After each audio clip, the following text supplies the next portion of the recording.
Resume. He starred in film, TV, and he has 3 successful solo albums. Our Megan Mongello caught up with the platinum-selling recording artist when he performed at Bogarts last weekend. He's only 21 years old, but Jesse McCartney has already done more than most musicians twice his age.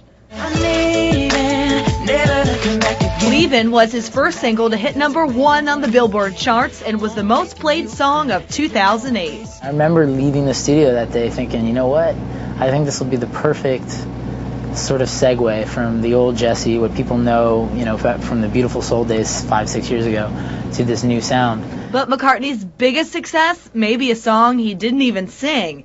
He and Ryan Tedder of One Republic wrote the smash hit Bleeding Love. It's become a mega hit for Leona Lewis. It was nominated for Record of the Year at this year's Grammys. Months went by. It was just sitting in a folder somewhere on my iTunes, like in my computer.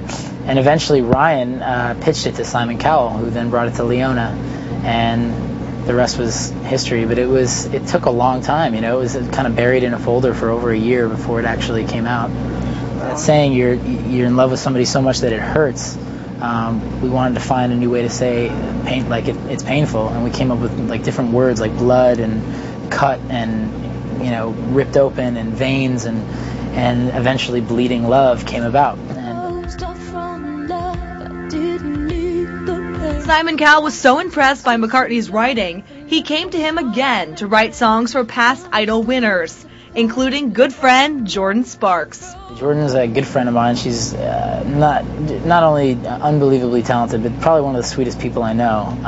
And I toured with her last summer. We did a tour together around the U.S. and she called me a few days ago and asked me when I was getting back to L.A. And I'm definitely going to get in the studio with her and mess around a little bit.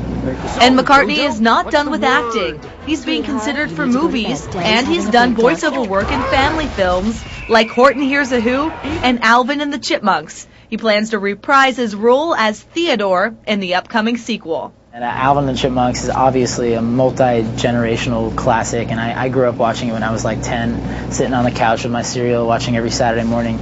And they called me and said, would you be interested? And I flipped, man. As for the future, McCartney says he wants to do as much as he possibly can. I just put together a production company. I'm going to hopefully start producing. I'd like to start producing some TV shows and some reality stuff. So I'm trying to stay as versatile as I can. Megan Mongello, FOX19 Morning News. And here's a look at what's on Fox.